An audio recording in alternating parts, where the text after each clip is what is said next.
Hey everybody.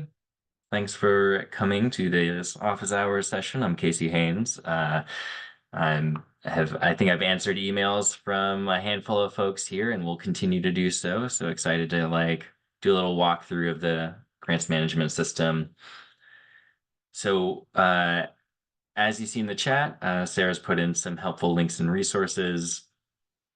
What we're going to cover kind of assumes that you have the step-by-step guide available to you and that you've been able to log into your account. So if either of those is not the case, stay on toward the end. We'll do some more tailored kind of troubleshooting if you need any assistance on that. So I'm going to go ahead and share my screen.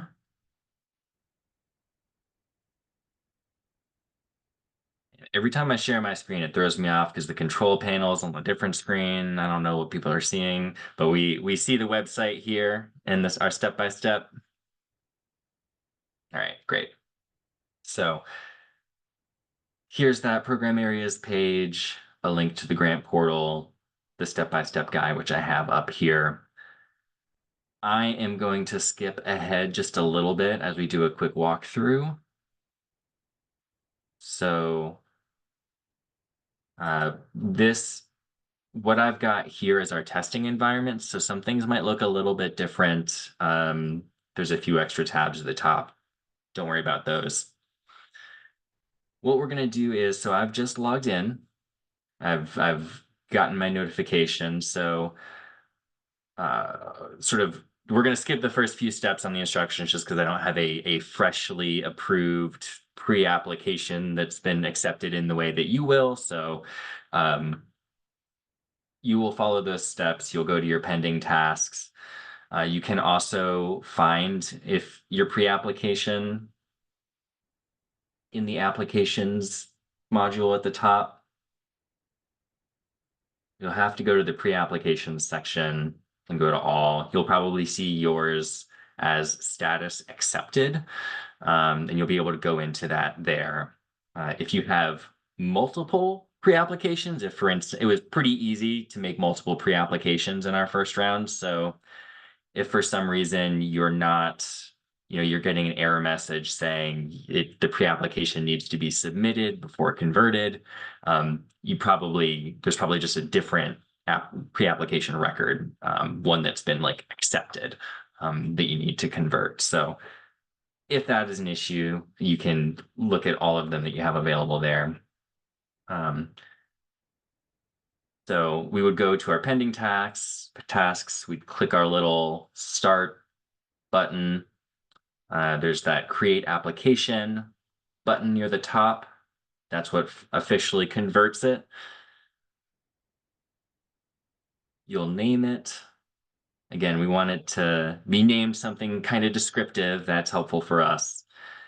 And then once it's created, this is where I can jump back on the rails here. So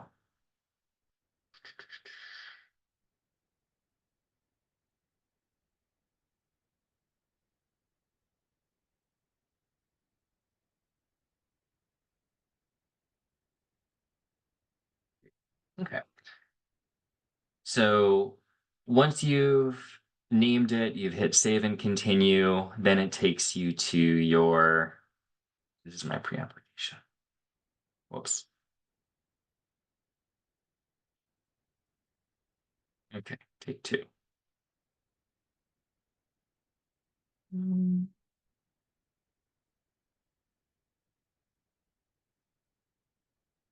And there we are. Okay, so now I've gotten to my fresh new application. I can keep going through these steps here. I'm not going to dive too deep into the subject matter of the application. A lot of this is going to be more just technical navigation. So if you do have any questions about more content, I would definitely direct you back to that program areas page, to those info sessions. Great. So I am here. I'm going to hit edit.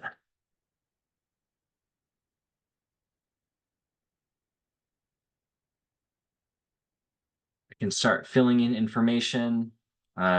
Before I do that, though, I'm going to cover this LDD support just so that I'm following along with our guide here.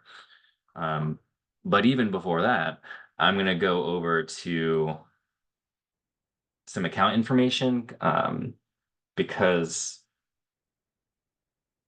if you haven't already, it'll give you, if you haven't already updated your UEI, you'll have this nice yellow prompt up at the top. So in order to do that, you have to go to your organization profile on the left-hand tab. You may have to click that home button. But from there, once you've created your application, these fields will be editable.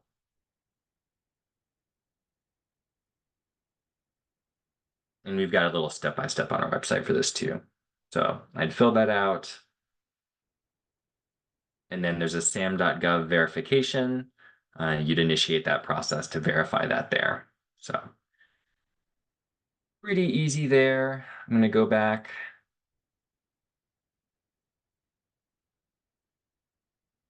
So now, nope, still there. Okay. Great. So I'm in my application. You'll take note of this. If you have any questions you need to email us about, make sure to include that. Makes it really easy for us to then find the record and see what might be going on and help out with it. So what you'll see is that these have not been reviewed or submitted for review. So in order to do that, the LDD review can happen at any point in the process, but you probably want to fill out as much as you can before you send it over. So you can go to your contact section under overview.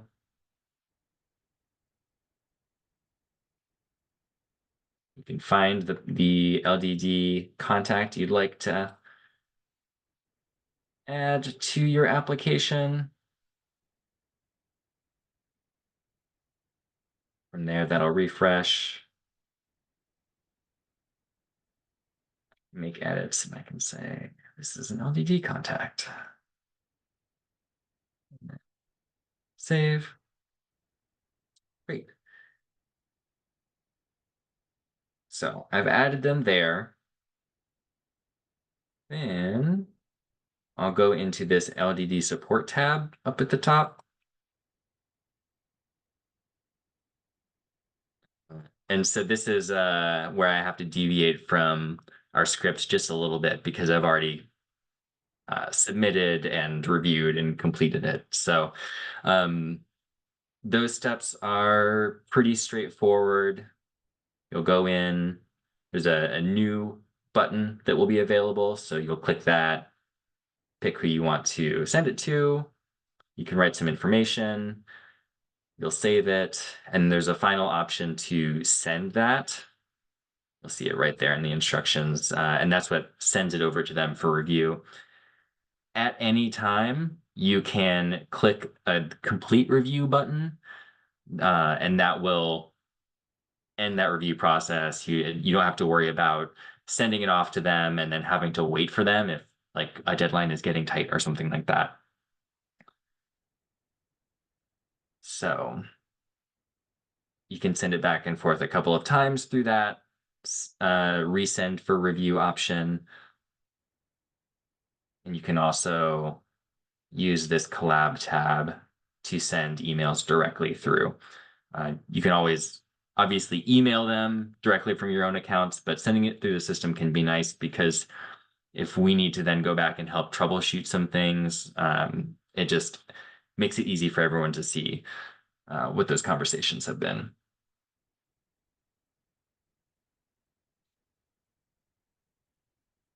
So given that I wasn't able to do an explicit walkthrough on each of those LDD parts, if you have any questions, feel free to drop those in the chat. Otherwise, I'll just keep chugging right along through the main portion of the application review.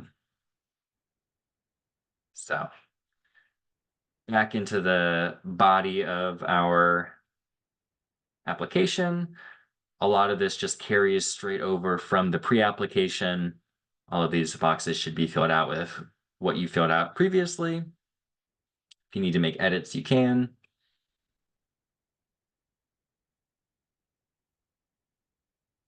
You have to recheck that acknowledgement box. I'm skimming over a lot of these because a lot of these are the same bits of information we had in the pre-application. So I'm just going to skip ahead. This is kind of going over that, associating the LDD piece of it.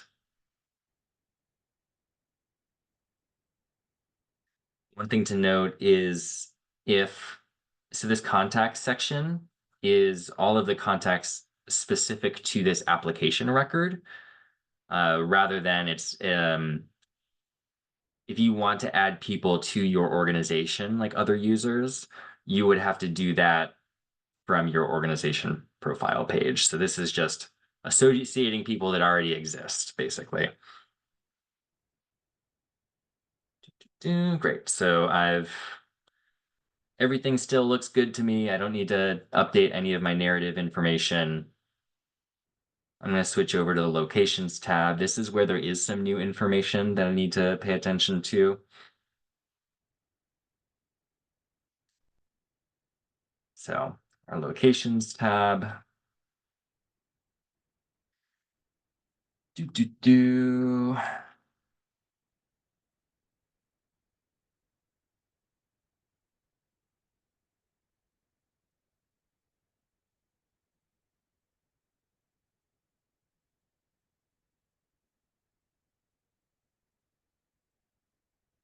So I can enter multiple locations.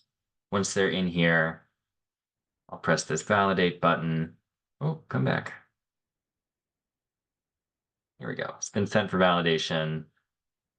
Oh, invalid. Oh, it's because I put in the wrong state. Classic. Let's try again.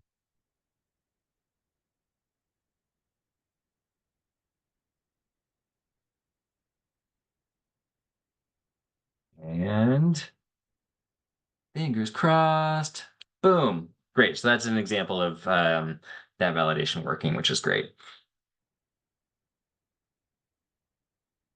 Let's scroll down a little bit, down to our key performance indicators. Whew, I have a lot in here. So that is going to take me a sec to walk through all the way. So I'm not going to do it right now.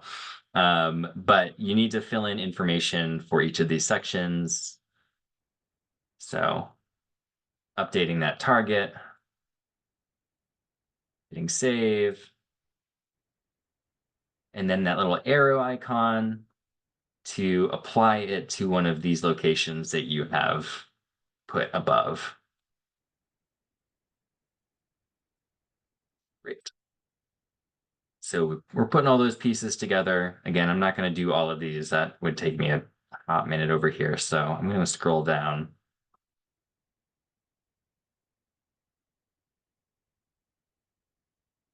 So we've done everything in our locations tab. And hit save.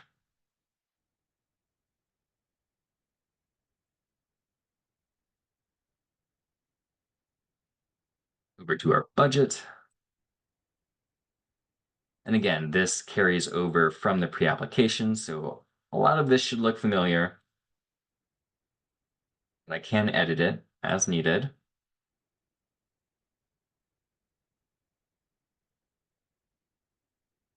Just maybe a quick note on some things that might cause an error with the budgets, just so you kind of know what's coming up.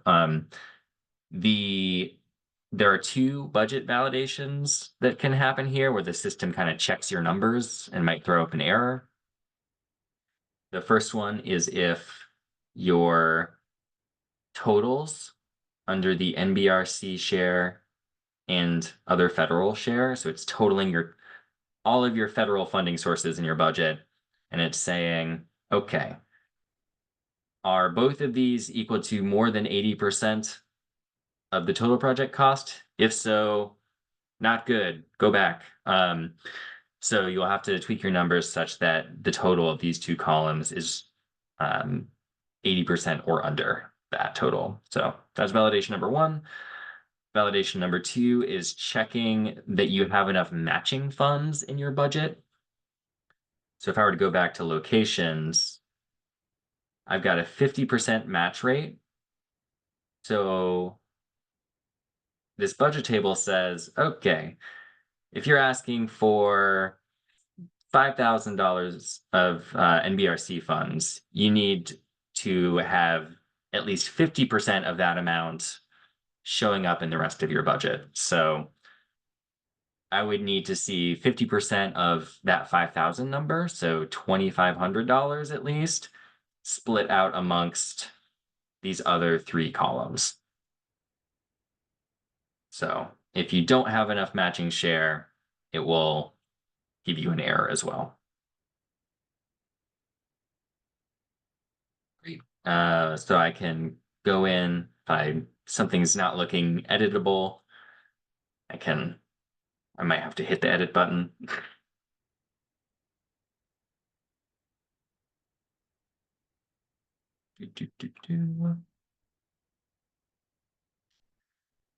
You will also need to, this was not required in the pre-application, but you will need to submit, fill out this funding sources and commitments section.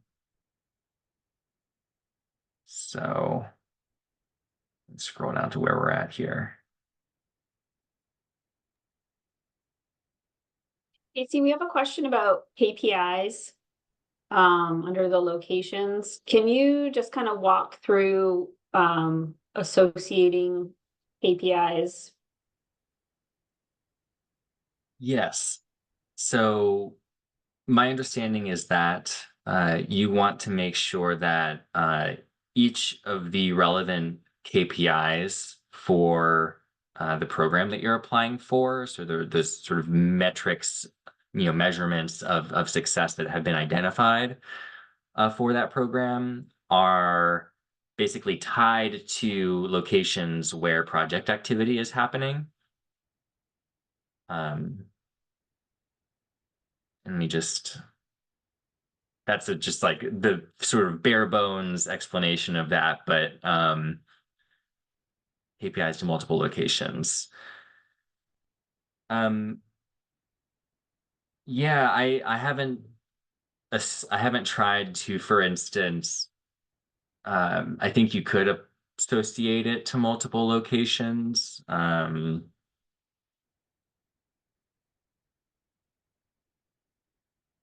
I think every location, every KPI needs to be associated with at least one location, is my understanding. And I think every location has to have a KPI. So I think they all have to kind of tie together with at least one connection.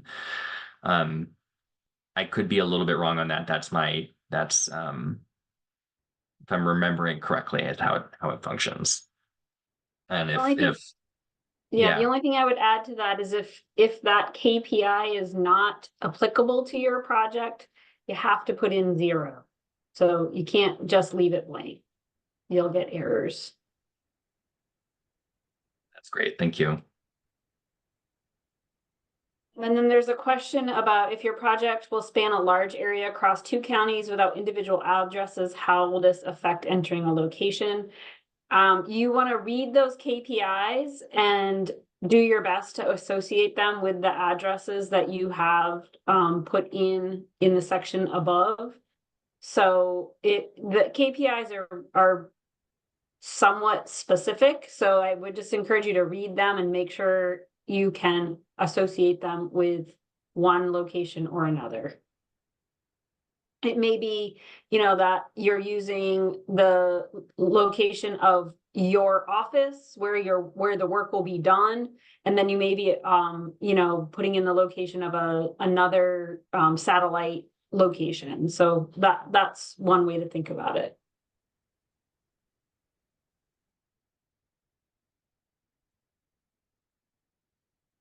That's great. Thank you. So just to note, I'm just sort of scrolling back through the chat here around the not knowing if the LDDs are listed there.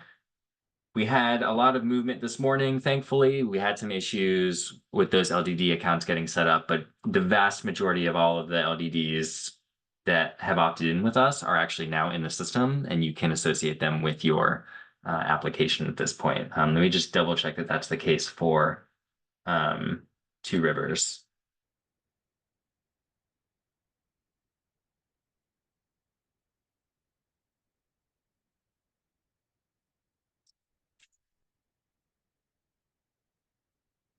Okay, I'm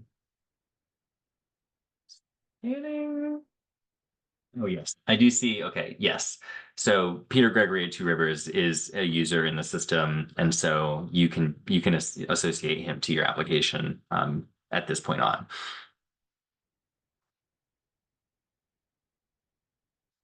Okay, great. So I will switch back over.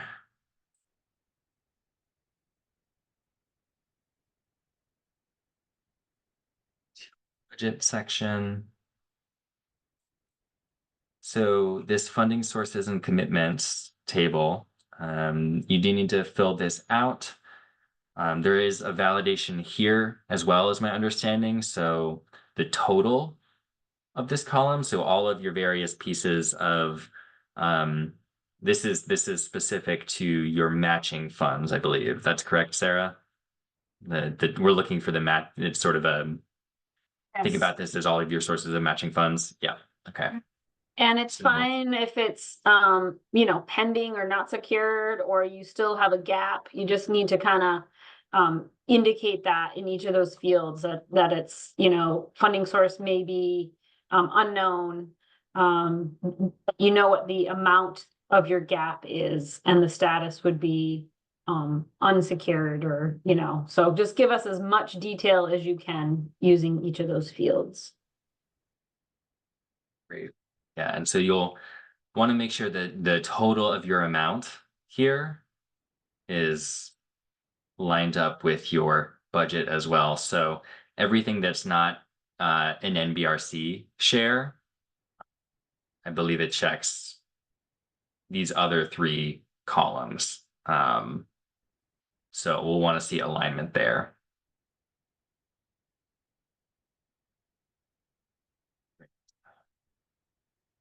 All right, so it'll give me an error if I try and submit with not having anything there, but I can just navigate around. So moving over to the next tab, that proposal tab, this is totally new information. So you will need to go in and fill out this narrative.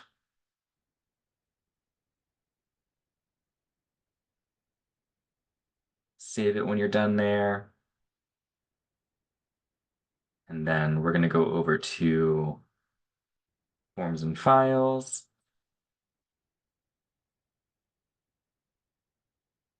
And then we've got our, it's a little out of order here, but also I'll scroll down to the all forms section. So you'll fill these out.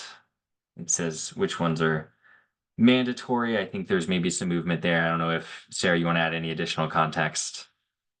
Yeah, I guess what I would say is that if you have already, before today or this morning, filled out and uploaded your NEPA intake form, if you could redo that, that would be great. We had an old version in the GMS that's now been changed to a new version. And the other piece is in your budget. There are two budget assurances forms. I think, Casey, I think they're in the file forms and files. Yeah. These are SF 424 forms. And it's the assurances, exactly. You will need to upload one of those, and it will depend on whether your project is a construction project or a non-construction project. So It says, it will say that they are optional. Don't look at what it's on the on the screen there. It says mandatory. They will say optional. You only need to upload one, but you need to make sure you do the right one. And so that is determined by whether or not you have construction in your budget or non-construction. That's going to be, this guidance document is going to be updated with those instructions, and our manual is going to be updated with some guidance there. So you don't have to remember it now. And when you reopen this guidance document tomorrow, it will be, that information will be there.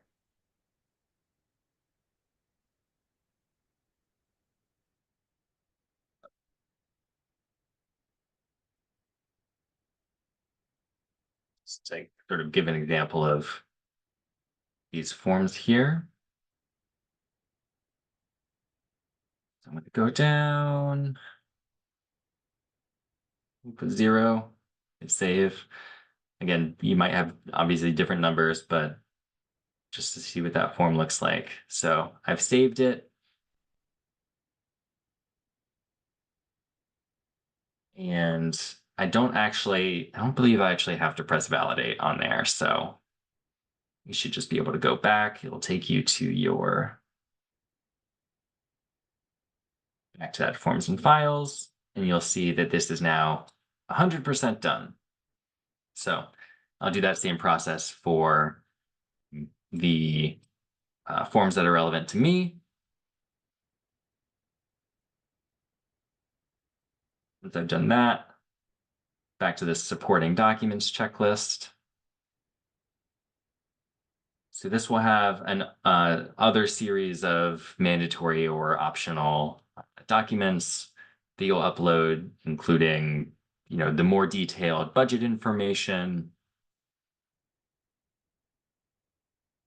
Again, I'm not going to dig specifically into those documents themselves, but what you'll see is you'll see a template link right here. It wasn't built into my example here, but I would be able to click on that.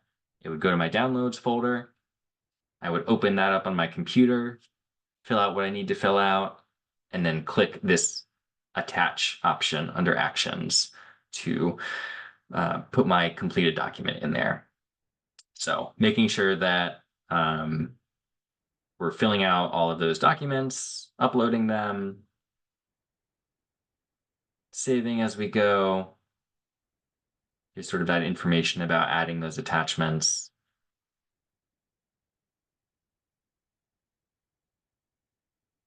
So we've done all that. We'll go back to our overview tab. Click that acknowledgement. Save. And once we've hit save, everything's updated, we can do that submit option.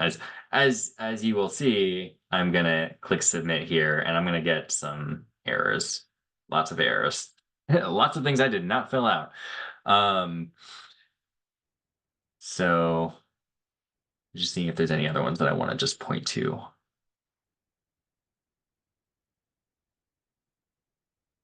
Yeah, so it looks like we've pretty much covered all of these different errors in terms of what this might mean.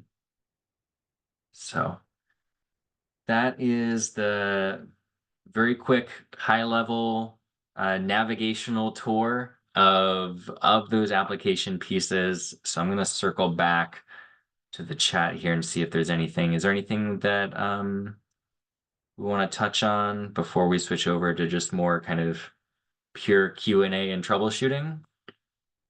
There's a question that I was hoping Adrian could answer about the project map. What are you looking for this year, Adrian, with the project map? This is in the forms and files, I think, or checklist. Yeah, let me take a look at that. Previously, we have asked for a map to be uploaded of the project area. This year, we're collecting a lot more detailed project location information in the locations tab. But so there's still a request for a project map. And so if you, one of the most helpful maps you can include is a floodplain map. So a map that shows your project with respect to a FEMA floodplain. For Catalyst projects, you can receive an extra point for including a floodplain map. It's also something we'll ask for as part of the NEPA review process. So it really helps facilitate that process. So if you are including a project map in the files and forms, then I recommend including the FEMA floodplain.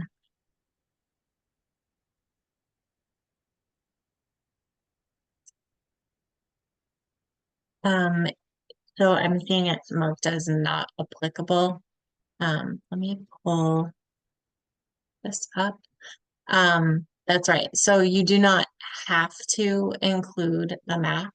Um, there's an option to include one. And as I said, if you review the scoring criteria for the Catalyst program, it's recommended to include, or you can receive an additional point to include a FEMA floodplain map. And you would do that through the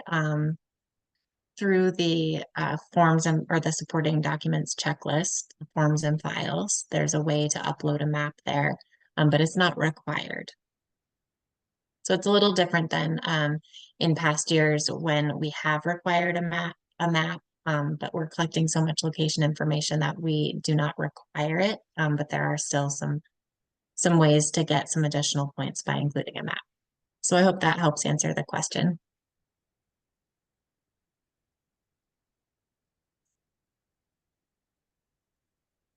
Another question in the chat that Yeah. I'm wondering if you might be able to touch on. Sure. Yeah, so the project milestone and timeline, you're right. Often people like to depict that in in a graphic. And that might be difficult. In fact, is not recommended to put that type of table, formatted table in the narrative box. Before, if you have too complicated of formatting in your narrative box, you may receive an error when you go to submit that information. So um, I recommend providing an outline of your project milestone and schedule within that narrative box.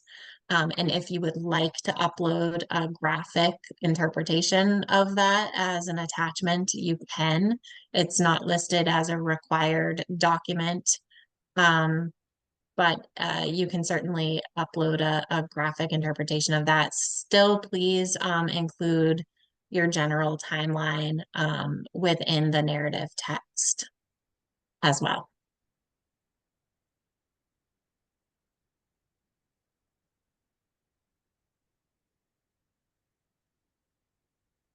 Thank you. Yeah.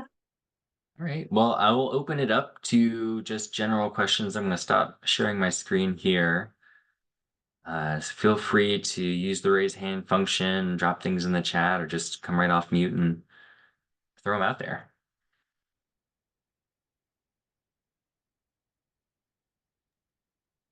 Hi, thanks everyone. Casey, you probably covered this, but I have the form for the budget, the SF form. But there's also sort of a portal.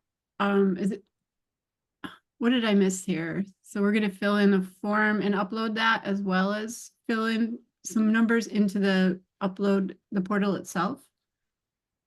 That's correct. Yes. So that budget table in the portal is more of a high level summary of the different budget categories. So that's still important to make sure is accurate and in alignment with the other things that you're submitting. That budget that you will submit as, an actual document in the up forms section, that's one where you're going to go into, it's much more detailed. And so that really helps. It's a more thorough breakdown of, like if you're to look at that budget table, right, there's like one line item for construction.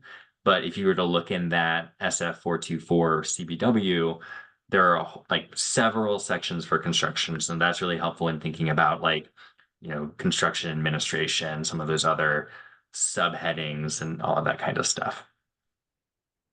Okay, I get it now. Thanks. So I think Sarah mentioned some ways to get extra points. I'm not finding where that documentation is in your Sure. many layered. Yeah, and I might be using the wrong phrase. It's not extra points. That's part of our evaluation of you can receive points for including things in your application per our scoring criteria. So the scoring criteria is located at the end of the program user manual for the program that you're applying for. For Catalyst, there is a scoring criteria for NBRC. There's also scoring criteria for the state your project is located in. So that's what I'm having difficulty finding. I've Sure. found them in the past. I just cannot find them Okay. anymore. Yeah, Either let one. me Whatever program you're in, scroll all the way down to the bottom. Whatever, if you're a Catalyst, Timber for Transit, or Forest Economy, select the correct program and then scroll all the way to the bottom. So let's just start with your header at the very beginning, right? It has all these options. So where am I starting to get to where you're at?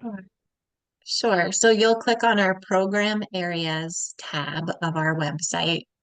And when Okay. you're on that Yeah. page, Yeah. you'll scroll down. There's a lot of information at the top, and you'll see each of our funding programs. Catalyst program is first, then Forest Yes. Economy. Yeah. So you'll click on, say, you're looking at Catalyst program, you'll click there, and you'll scroll all the way to the bottom of that page. And you should see important program resources. Yes. Let's see, for Catalyst, it's the fourth item down, the Catalyst Program User Manual. Would it be helpful to embed some of these links into your application? Yes, we are trying, so do we have the link to the program areas page in our website? Our program application is for all of our programs. So it's not super easy to enter all of the links within the grants management system. I thought we had directed folks to our program areas page. So we can't get you specifically to, unfortunately, to the each of the program pages, but we can bring you to the program areas page. Fair enough. Final question. There was some discussion that you're updating some of your files as you go. And so if we have completed some of the forms that now you have updated requirements on, will we be given notice that you have to go back to those forms and redo? Yeah, so the only form that was updated in terms of the information asked for was the NEPA intake form. There was an older version in the grants management system than was on our website. So that was updated today around noon. So that form changed today. All the other forms have stayed the same. What we updated was whether or not they were mandatory or optional for a few of them. So if you've completed them and they've been changed to optional, that's okay. It should not affect your application. But if you change in the future, if you change in a week from now, so will the folks who have completed those be given a notice that the form has changed and it needs to be revised?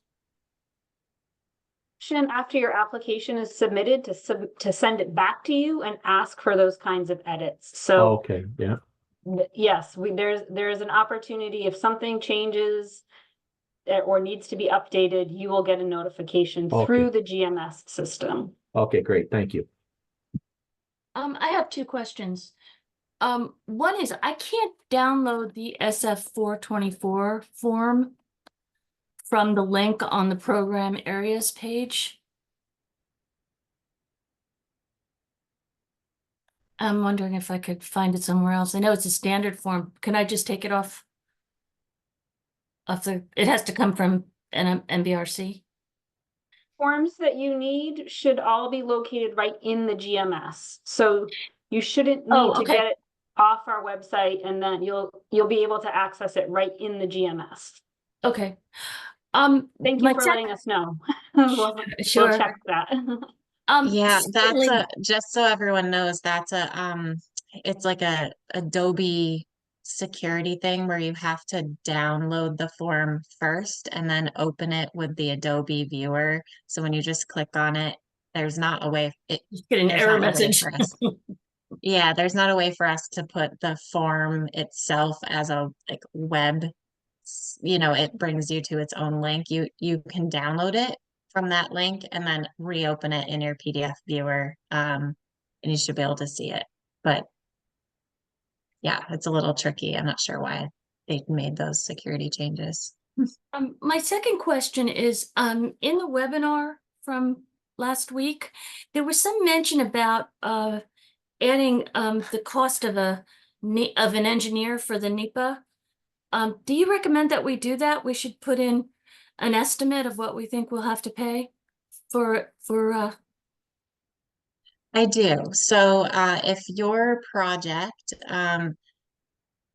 looks like, so again, just a quick recap for NEPA environmental review. Every MBRC funded project, every federally funded project has to go through NEPA review. And some of those reviews are short and quick, and they end in a categorical exclusion determination. Those projects do not typically require any additional funds.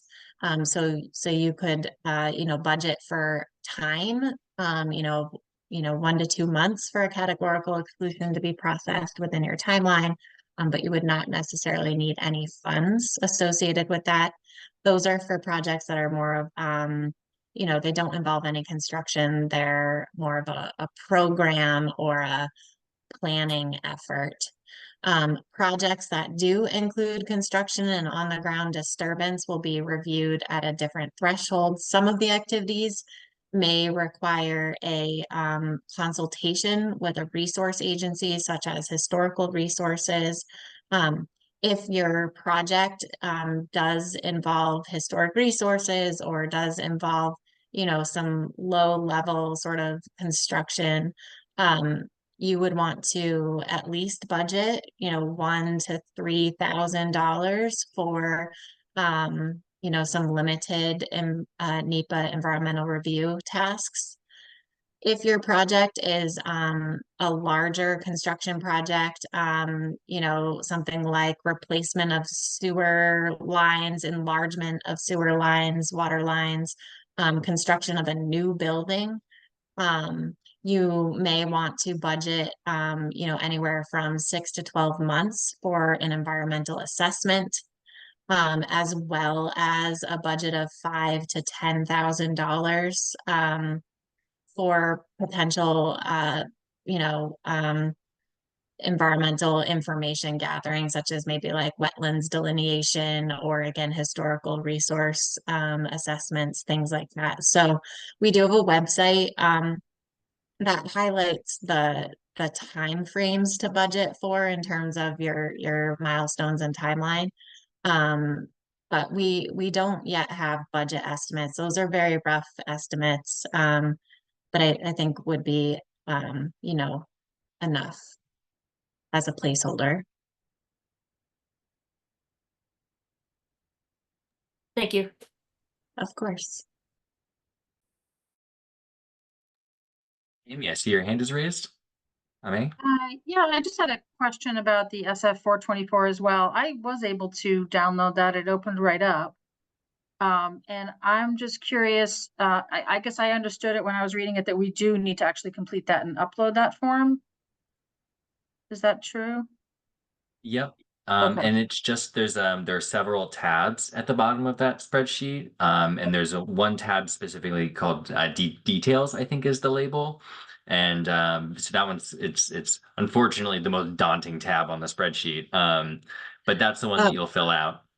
sorry, I think MA, you're talking about the SF 424, Right, not the the budget. SF 424 CBW. There's Oh, I was lots of talking about 424 family documents. I was talking about the SF 424 CBW. So Okay. the Yes, budget. that is the one you download. You download Yes. that and you complete all 4 tabs. So Casey, I think some of the tabs auto-populate, but we're really only concerned about the details tab. Okay. They may auto-populate, but we're only going to be looking at the details tab. Okay. And then we upload that back up to the budget section in the application. Yes. Thank you. There's also other 424 documents. I think Mary was talking about one of those. Oh, I'm confused then. All right, thank you. No. Yeah. Why they all the same number, I'll never understand, but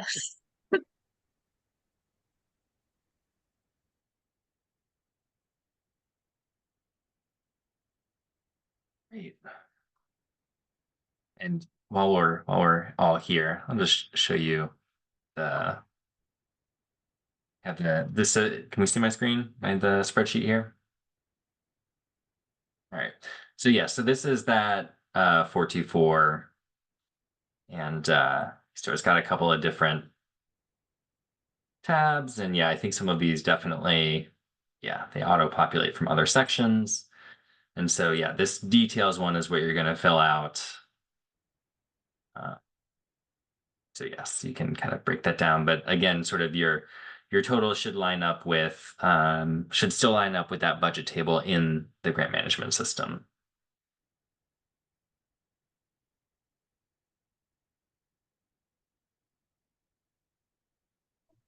I have a question.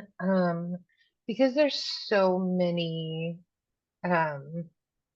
things that are needed to fulfill this application, is there like a checklist of any kind that you recommend going over to make sure that you've hit all your key points, or is that something that hasn't really been developed yet? So it's just as far as like from a system perspective, the system will run a lot of validations on basic stuff. It's not, I mean, it'll check that there is text entered in, the various fields. But as far as like content wise, it can't really look for that. Kyla, do you have an LDD that you're working with? Yes. Okay, We do. great. So yeah, they'll definitely be a great resource in terms of helping to navigate that. But yeah, I'll turn it over to Adrian maybe to expand on that. yeah, we don't have a checklist in terms of the content of what to include. We do have, again, the part 3 of our program user manual, the application requirements. And that goes sort of step by step through all of the narratives. And so that would be my best recommendation is just you can even print that off, and as you include the information, kind of check off that you've been through that. But that, we can take that into consideration. I know we've had a checklist in the past when our system did not have the built-in validations in terms of making sure everything was included from a technical perspective, but from a content perspective, my best recommendation is that section 3, part 3 of our user manual and the scoring criteria. Yeah. Encourage everyone, have that manual open, whatever program you're working on, have that open as you're doing your application, and it should step you right through if you use that section explain what you need and where to put it.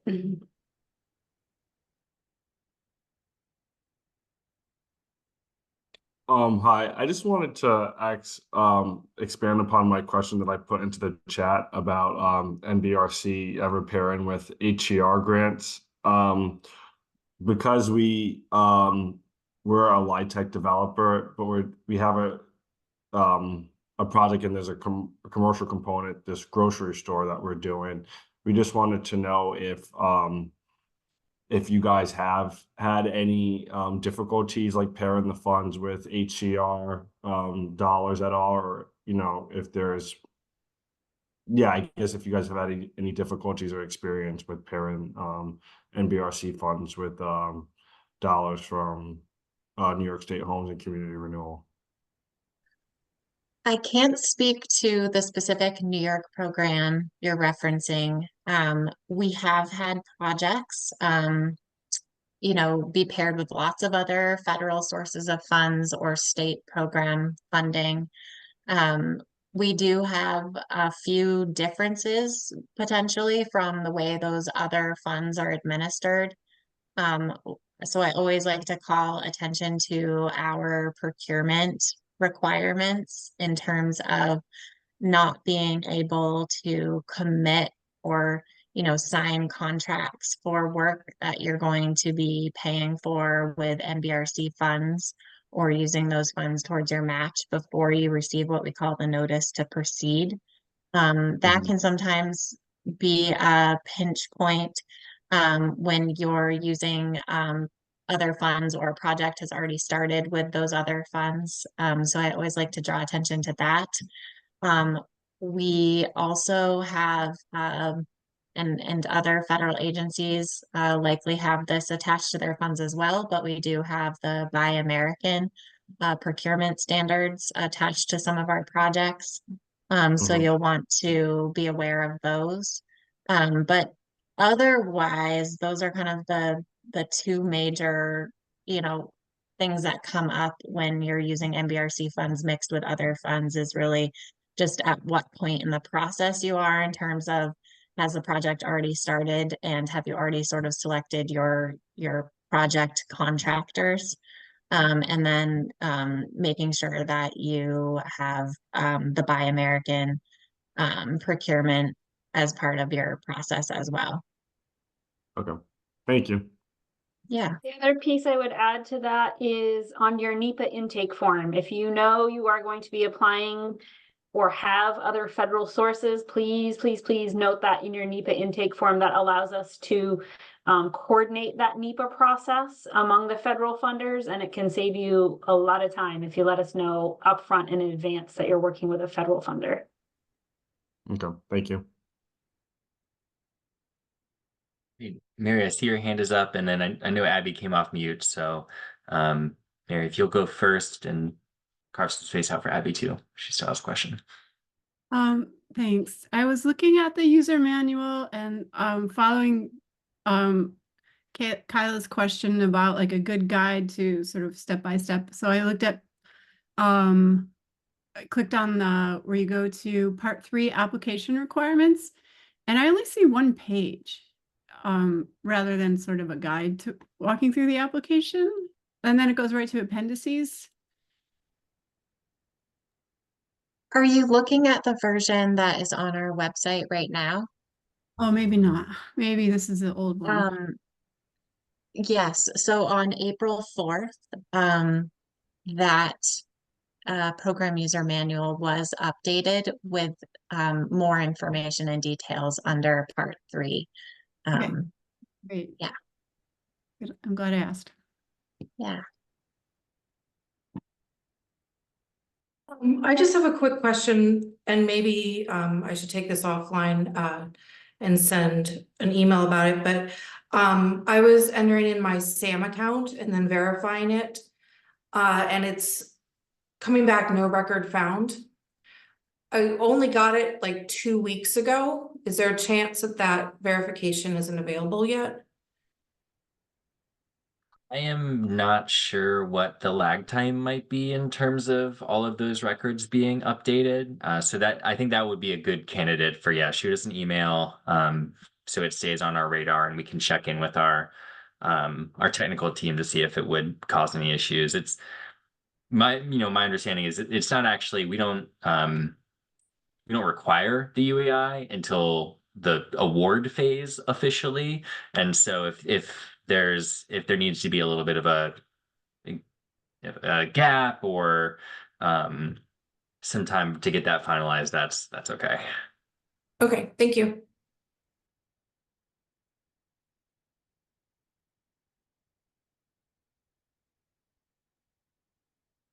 Great.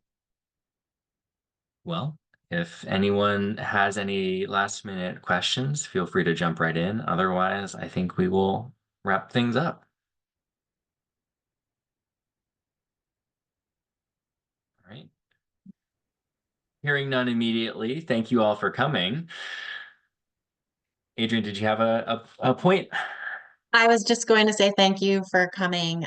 You can always send questions to admin@nbrc.gov. We have another one of these scheduled for next week. So if you run into any issues next Tuesday at 2 o'clock, same time, same place, we will have one of these sessions as well. So thank you to Casey and Sarah also for being online to answer questions.